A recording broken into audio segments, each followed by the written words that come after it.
अस्सलामु अलैकुम वरहमतुल्लाहि वबरकातुहू औज़ु बिल्लाहि मिनश शैतानिर रजीम बिस्मिल्लाहिर रहमानिर रहीम।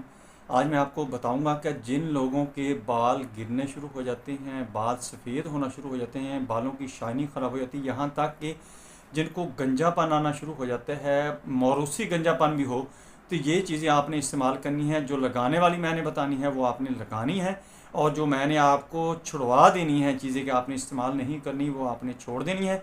और जो खाने के लिए मैंने आपको रिकमेंड करनी है वो आपने खाना शुरू कर देनी है। दोस्तों, आपको अगर सफ़ेद बाल हो चुके हैं वो स्याह हो जाएंगे, आपके बाल गिर रहे हैं, दो मुँहे हो रहे हैं, शाइनिंग नहीं है उनके ऊपर, वो सारे के सारे ठीक होना शुरू हो जाएंगे, शाइनिंग आ जाएगी, मजबूत हो जाएंगे, स्याह हो जाएंगे। अगर किसी को गंजापन है तो ये आपने वक्त से पहले ही शुरू कर देनी है। इंशाल्लाह आपको गंजापन से बचत आना शुरू हो जाएगी कि आपके ऊपर गंजापन नहीं आएगा, बेशक आपका मौरूसी ही क्यों ना हो। ये मेरी बात याद रखें। लेकिन